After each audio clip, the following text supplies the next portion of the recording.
witches and wizards of the world! This is the Hogwarts Chaplain coming to you from the Room of Requirement, broadcasting across the globe on the WWN, the Word and Wizard Network. My friends, it is meet and right that we broadcast today from inside a school, because our topic for today's broadcast is education policy in America under the current Muggle president. My friends, in order to think about educational policy, we are going to discuss two women who are both very controversial in the area of education policy. We are not the first here at the WWN to think of these two women together when discussing education policy, but it is our view that by delving for a few minutes into the life story of both of these two women, we can find out both how they are very similar and yet how they are very different. And the goal is that for each of us in the resistance, we get wisdom as to how we should form our view of what education can and should be in the United States of America, and what the role of the federal government should be, and where the accountability should be, and what the role of the local community, and of the agency in the student, in him or herself. Let us begin, my friends, by talking about Delores Umbridge, currently a resident at Azkaban Prison. My friends, Miss Umbridge was a student at the Hogwarts School of Witchcraft and Wizardry. She was a proud member of Slytherin House. But according to biographies about him, Horace Slughorn, who was her head of house at the time, described her as an idiot and an extremely mean student. She graduated from the School of Hogwarts with no distinction whatsoever, academically, socially, athletically, or in any club. She had a very negative experience of school. She felt she deserved a lot more attention than she got. Keep in mind, my friends, that that was her experience of the school, to which she would return as a teacher and administrator. She had, as the Muggles say, an axe to grind. She also said, under great pressure, to Harry and Hermione at one point, that I, quote, really hate children.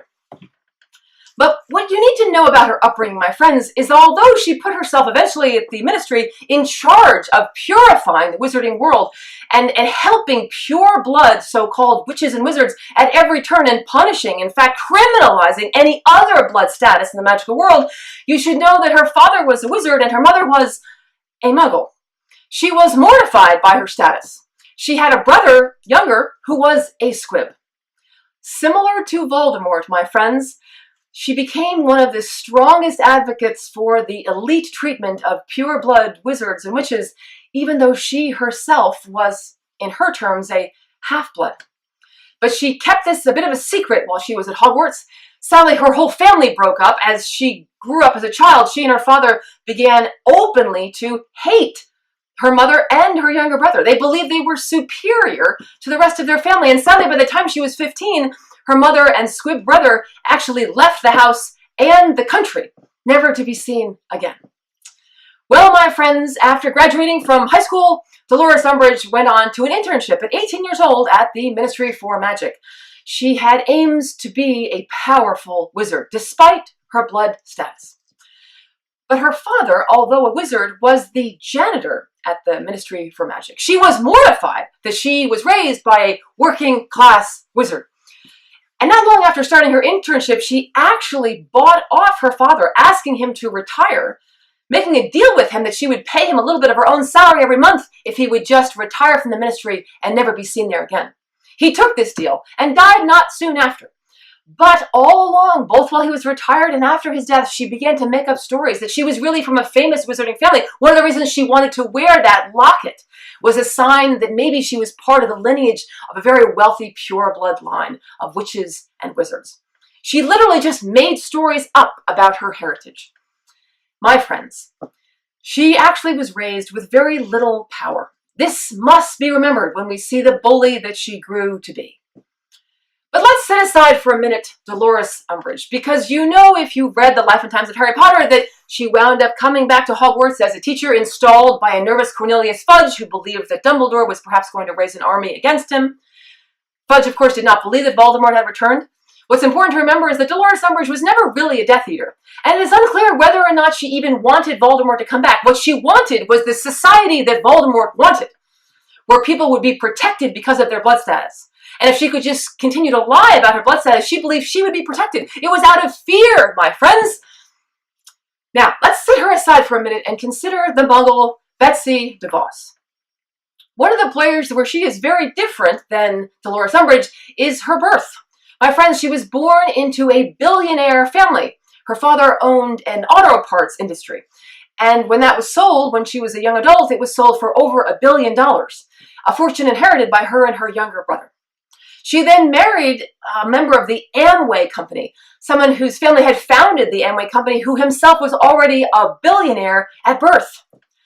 My friends, she and her family over the last 30 years have bragged openly about giving over $200 million to the Republican Party.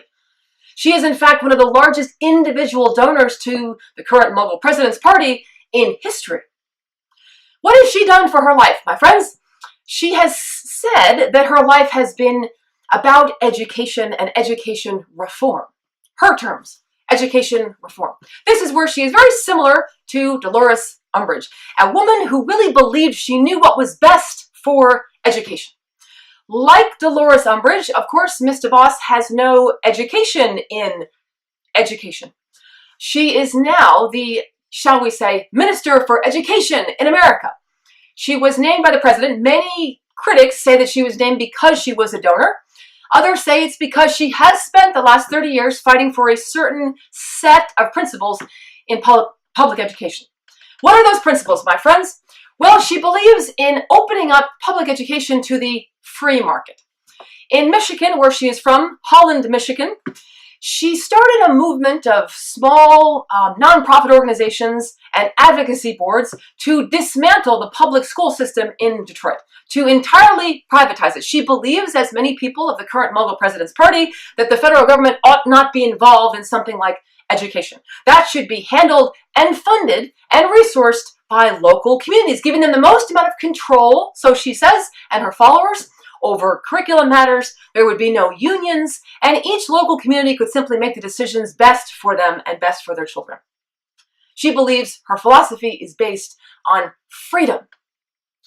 My friends, the problem with this idea that you're creating freedom to succeed by pulling the federal government and all of its standards and curriculum and unions out of the local community, you can only get the school that the local community can afford.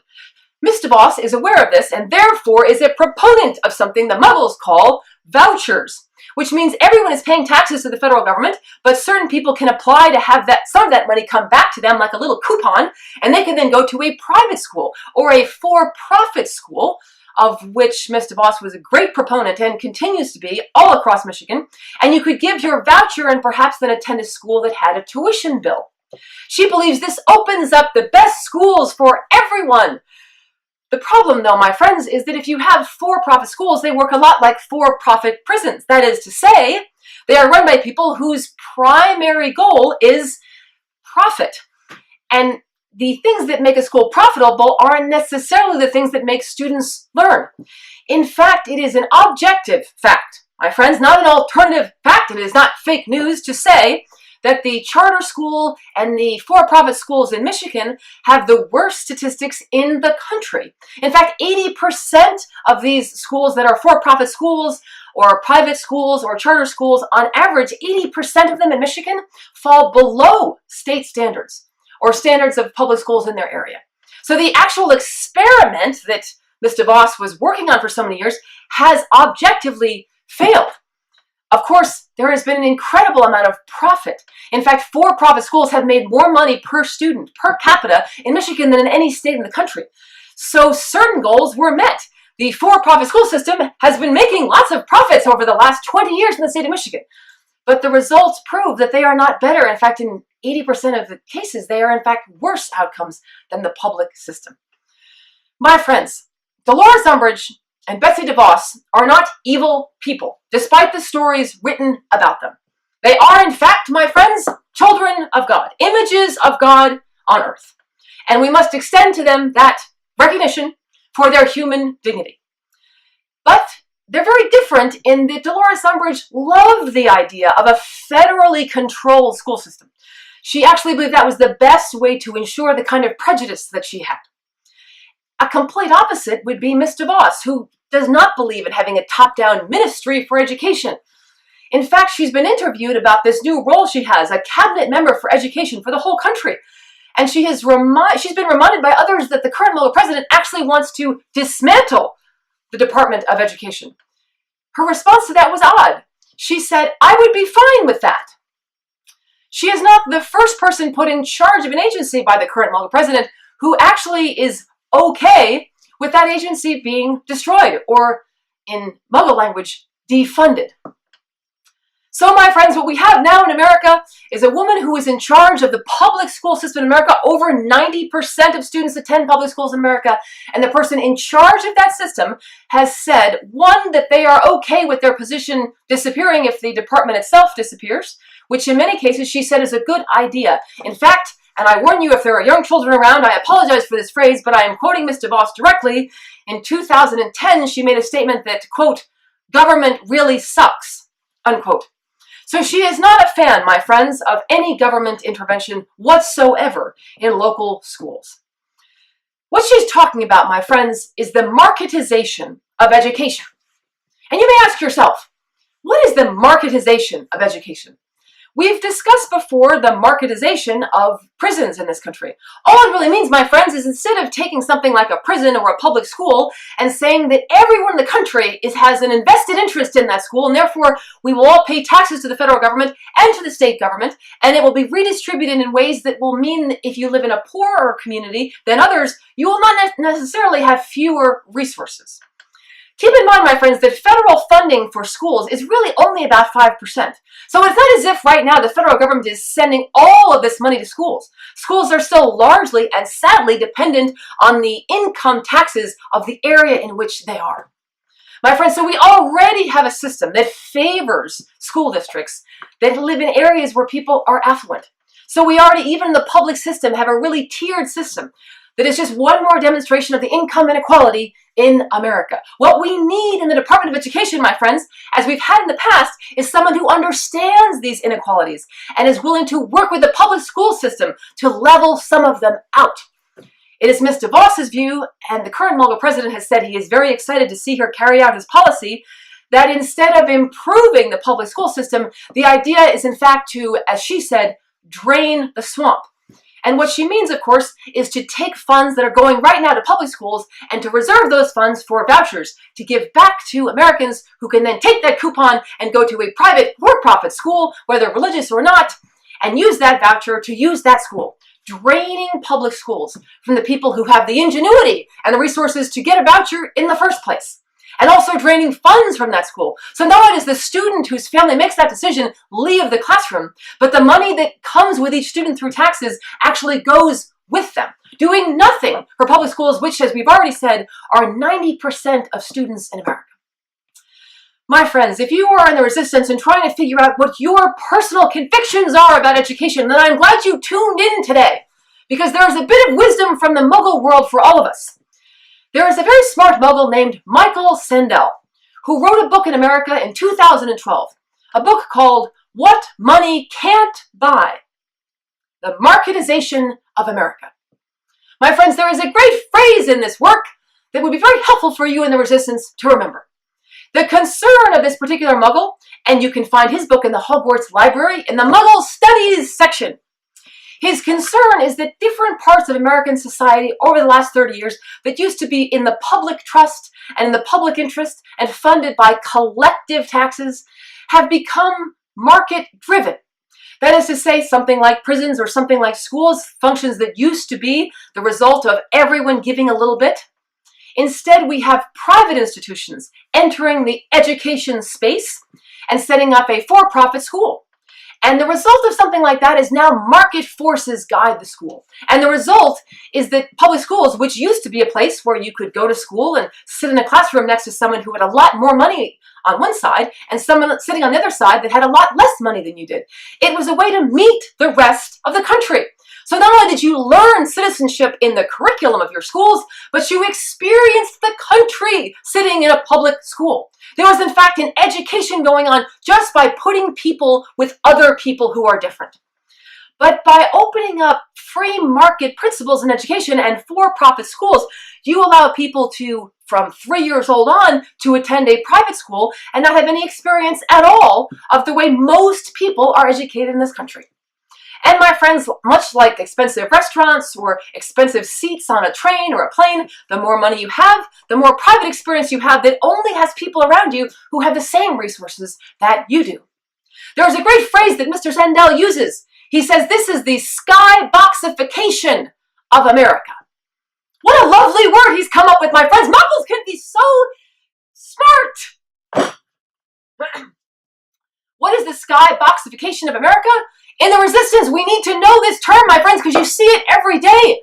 He talks about going to a baseball game. For those of you who are witches and wizards, baseball is a bit like cricket or Muggle Quidditch. Lots of crowds, my friends. And when they attend a stadium, according to the author of this book, 30 or 40 years ago, no matter how much money you had more or less the same experience of a game. You could sit in a good seat or a bad seat, and you could have someone on either side of you that had as much money as you or less. But going to church or going to a synagogue or going to a game or going to a fair brought you into communion with other people whose lives may be very different than you, not just financially, but culturally or ethnically or religiously.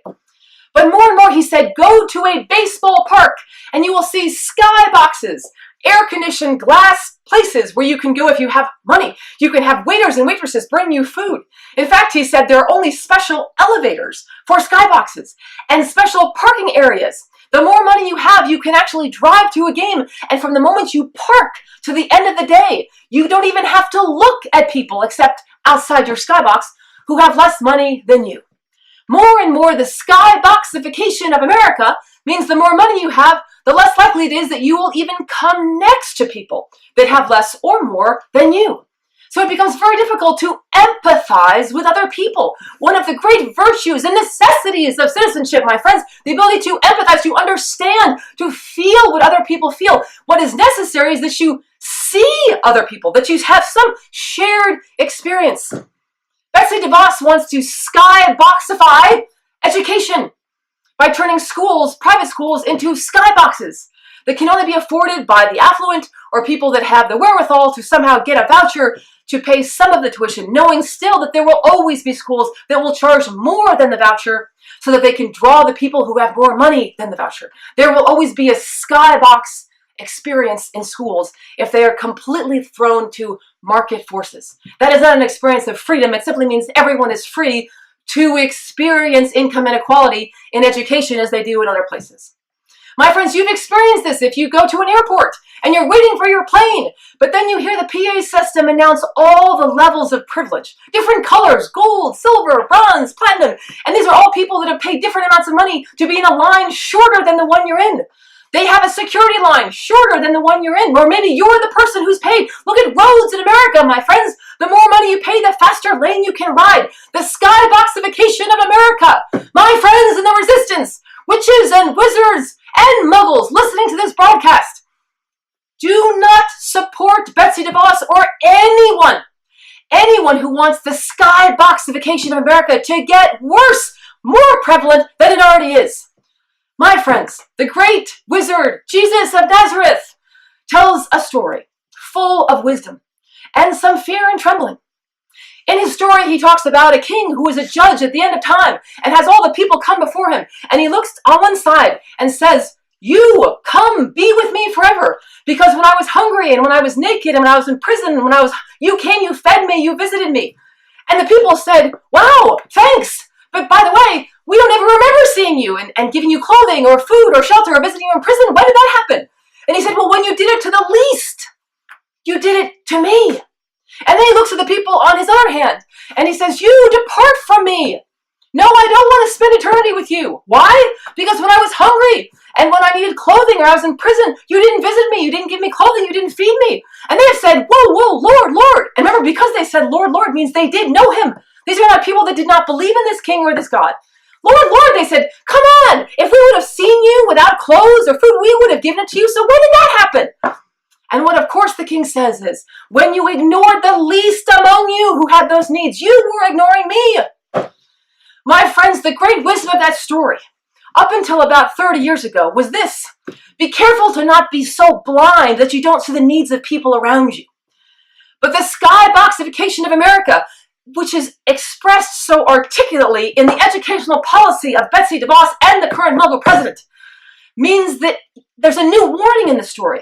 Not that you would be around the least and not see Christ in them. Remember, if you're Episcopalian, you took vows to seek and serve Christ in all persons. So the original wisdom of that story is this: do not be blind to the Christ in the person who's least among you. But skyboxification means the least aren't even among you. My friends, the warning in that story from Jesus is more relevant than ever to the resistance. We have to fight skyboxification, not because we don't want people in good seats, but because we don't want to live in a world where only the few can look down on the many, where education is above the many. My friends, fight hard. Betsy DeVos is not an evil person, but can there be more evil than this? Not that you would ignore the people around you, but that the system had been so skyboxified that you didn't even see the least among you at all.